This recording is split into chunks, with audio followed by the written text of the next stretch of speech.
The new Helix Stadium just dropped and it's the talk of Tone Town. Our favorite creators are saying it's the biggest leap in amp modeling ever. But let me ask you something. If I blindfolded you, could you actually tell the difference between the Stadium and a real amp, or even your current rig and a real amp? Because here's the uncountable truth. 90% of us can't. And that includes me. Let me take you back to sometime in 2015. I was serving at an event that had a tiny stage. Keep that detail in mind. I served, we worshipped, and at the end of the night, a few people came up to compliment me on my tone. Someone said he thought he heard a Fender amp. Here's the twist. There was no amp. I actually had this. I had built a lunchbox rig with the Moore Micro DI serving as the amp. There was no space on the stage for an amp and I needed to quickly set up and tear down since it wasn't my church. I was skeptical at first, but I soon realized that maybe we've all been chasing something we can't even hear.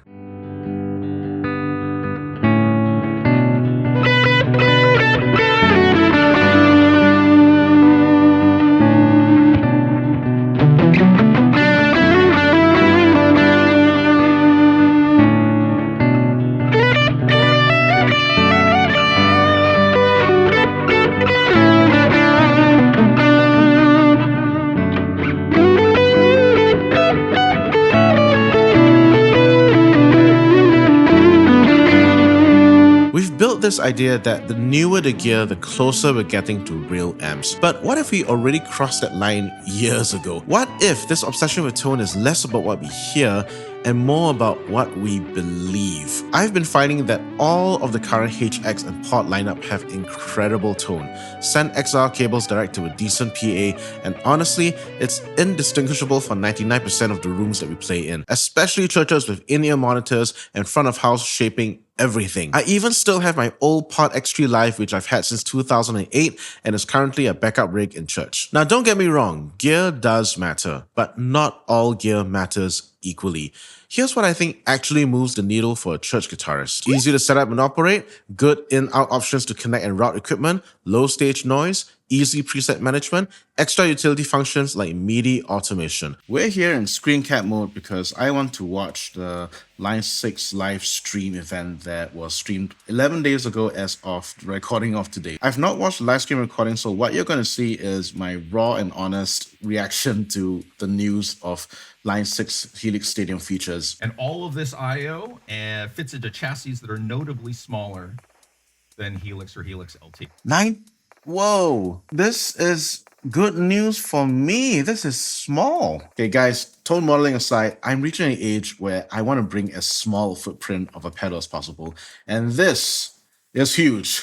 To have the power of Helix Stadium XL in something that is 25% smaller and 21% lighter, that's huge, man. And I do realize that's an oxymoronic statement. Interblock communication, so cab blocks can talk back to the amp block for dynamic speaker cadence curves. Whoa. Hang on. That's a split and merge path right here. And I see another split here. Do we have multi-split and merge paths on the same signal path? By show of hands, who's actually played a 6869 Plexi dimed without earplugs? Not me. It's wild.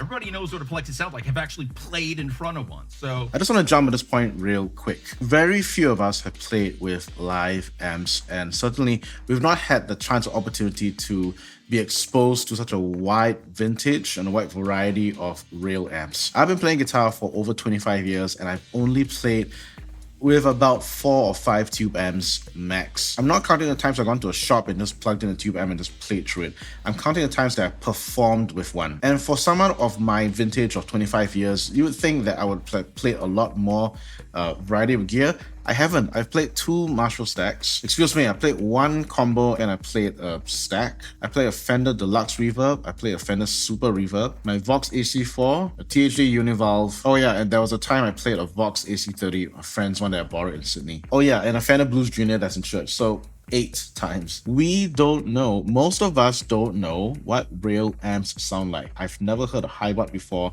I've never heard a Supro before. A real PV5150. The point is, if the advertisement blurb says that some modeling technology is 99.9999% accurate to the real thing, we don't know what the real thing sounds like. So it really doesn't matter how accurate that is. What really does matter is whether it sounds good or not. And what may sound good may not be the accurate version of the amp. I mentioned the 2 times I played with live Marshalls, they're really bright. The treble is so screechingly high it can slice your ears off. It's much more tamed down in recordings because that's how they were manipulated in post. You know, in the studio, you have a combination of factors like recording techniques, microphone techniques to shave off all that high end so you get the sweet mids of a Marshall. The next time you open up a factory preset of any model, it doesn't matter if it's 96 or not, play the Marshall settings, and if your first instinct is this is way too bright, that's actually quite accurate. The truth is we may not want the accurate version of an amp. All that really matters is whether it sounds good to you or not. It doesn't matter if it's accurate or not. Let's see, what else? The 4 stereo paths now have 12 blocks each. And while they do take up block locations, multiple splits and merges can be added to the same path. This is what I am most excited for. I am limited by the amount of parallel processing that I can do on Helix, and this, thank you Line 6 for implementing this. Okay, so let me outline for you why I'm so excited about this.